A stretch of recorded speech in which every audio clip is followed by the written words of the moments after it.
श्री गणेशाय नमः. ओम नमो आदेश. नाथ संप्रदायाविषयीची उपयुक्त माहिती. प्रास्ताविक. सृष्टीच्या आरंभी एकमेव परब्रह्मत अधिष्ठित होते. त्या परब्रह्माला आदिमाया शक्तीच्या प्रेरणेने बहुजनेंची होण्याची इच्छा झाली. त्यावेळी त्यांच्या मनात एकोहम बहुस्याम असो जो संकल्प उत्पन्न झाला. त्यातून अनादी, अविनाशी, अविचल, एकमेव अद्वितीय, आदिमध्यान्न तरीहित अशा त्या परब्रह्मतत्वातून नानाविधी रूपगुणांनी युक्त अशा सृष्टीची निर्मिती झाली. निर्गुण निराकार होते ते सगुण साकार झाले. जे अव्यक्त होते त्यांना व्यक्ता स्वरूप प्राप्त झाले. अद्वैताला वेत रूप मिळाले आणि नाना प्रकारच्या जीवनकोटींनी युक्त अशा या सृष्टीमध्ये प्रत्येक जीव हा परमात्म्याचा अंश असूनही स्वतःला वेगळा मानू लागला. हीच मूळ भ्रांती व हेच मुख्य अज्ञान. याच अज्ञानातून जीवाची स्वतःच्या सुखासाठी, स्वतःच्या अस्तित्वासाठी धडपड सुरू झाली आणि त्यातूनच दुःख आणि संघर्ष निर्माण झाले. मनुष्य ही परमात्म्याची सर्वश्रेष्ठ निर्मिती असल्यामुळे सृष्टीतील विकृती मागचे कारण शोधताना त्याला आपले मूळ स्वरूप जाणून घेण्याची आणि आपण जिथून आलो त्या उगमाकडे परत जाण्याची स्वाभाविक ओढ लागली. निर्गुण निराकार अव्यक्त असा तो परमात्मा निर्विकार व निर्विषय आहे. त्याची प्राप्ती हाच मोक्ष, हेच परमपद आणि हेच सर्व सुखाचे भांडार आहे अशी त्याची खात्री झाली आणि त्यातूनच शांत मनुजनांचा अनंताचा शोध घेण्याचा प्रयत्न सुरू झाला. त्या शोधाच्या प्रदीर्घ व प्राचीन प्रवासातून विविध धर्मपंथ, अध्यात्म मार्ग, साधन मार्ग व तत्वप्रणाली यांची निर्मिती झाली. एका देवाचे अनेक देव झाले.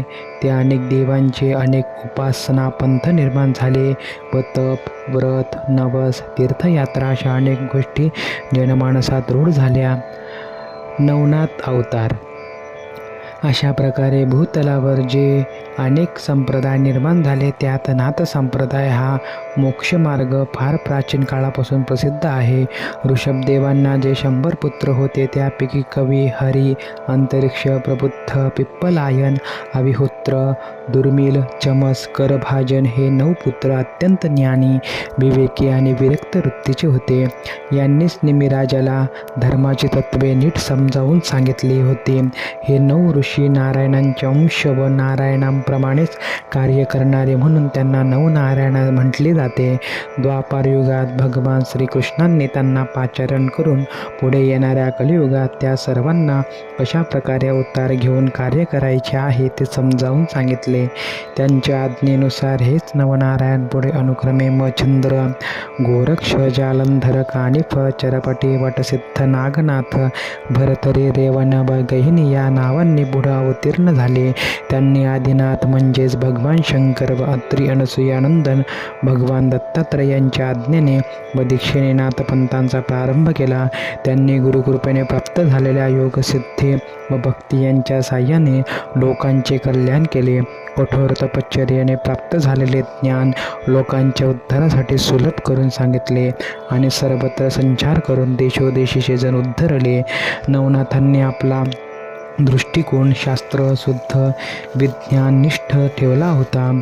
लोकोपकाराचे उद्दिष्ट साध्य करताना त्यांनी विज्ञान, अध्यात्मज्ञान यांची सुयोग्य सांगड घालून समष्टीला उपदेश केला. त्यांनी आपल्या सामर्थ्याने, योग प्रक्रियेने, ध्यानधारणेने आणि चराचराशी एकरूप होणाऱ्या साधनेने वृक्षवेलीचे सर्वक्षण गुणधर्म जाणून घेतले आणि त्या योगे लोकांच्या अधिव्याधी दूर केल्या. नाथ संप्रदाय एक प्रमुख धारा. भगवान शंकर हे नाथपंथाचे आद्यदैवत. त्यांना आदिनाथ अशी सांप्रदायिक संज्ञा आहे. त्यांच्याकडून योगमार्गाची दीक्षा आधी उमादेवींनी आणि कालांतराने मच्छिंद्र, गोरक्षादिकांना मिळाली. यावरून शिवोपदिष्ट विशिष्ट अशा या नाथ संप्रदायाचे प्राचीनत्व सहज सिद्ध होते. नाथ सिद्धांनी अविरत संचार करून भारत भूमीत जे सहकार्य महत्त्व कार्य केले, त्यामुळे येथील मातीत, येथील संस्कृतीत नाथ संप्रदायाचे बीजे खूप खोलवर रुजलेली आहेत. कृष्ण अवतारात नाथांच्या पुढील कार्याचे भेद ठरले व भगवान कृष्णांनीही आपल्या भक्तांसह नाथांबरोबर अवतार घेऊन कार्य करण्याचे ठरवले.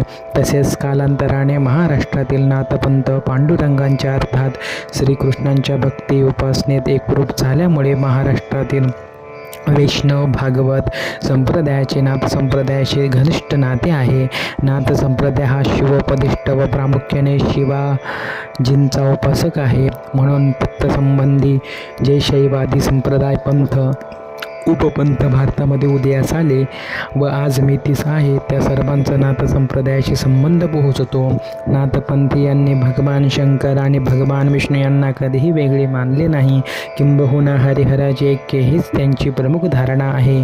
ते शिवशक्तीलाही एकरूप मानतात. तसेच ह्या संप्रदायाचे अर्धवायू, निवृत्तीनाथ, ज्ञानदेव, सोपान आणि मुक्ताबाई ही चारही भावंडी अनुक्रमे भगवान शंकर, भगवान विष्णू, पितामह ब्रह्मदेव व महामाया आदिशक्ती यांचे अवतार मानली गेली आहेत.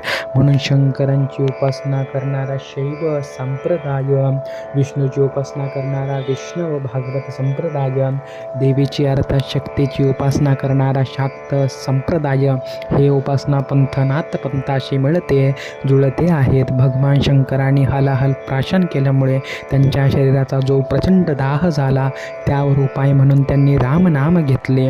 ते नित्यनेमाने अंतर्यामी बसलेल्या रामतत्वाचेच ध्यान करतात. त्यामुळे रामकृष्ण नामाबीजावर आधारित रामकृष्णांची सगुण भक्ती करणारा जो साधा सरळ भक्तिमार्ग पुढे विकसित झाला, तोही नाथपंथाशी जवळचे नाते सांगतो. नाथपंथामध्ये विविध योग प्रकार, कुंडलिनी, जागृतीचे प्रयोग यांना विशेष स्थान आहे. म्हणून योगधारणेवर आधारलेला व निर्गुण निराकार परमेश्वराची उपासना करणारा उपासपंथ निर्गुण संप्रदाय यांचाही नाथपंथाशी संबंध आहे.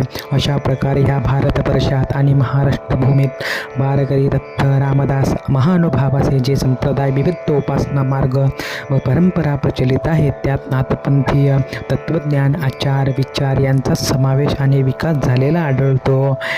पुढील आता नाथ संप्रदाय व स्वरूप प्राप्तीचा पंथराज आहे. पुढच्या व्हिडिओमध्ये बघूया. धन्यवाद.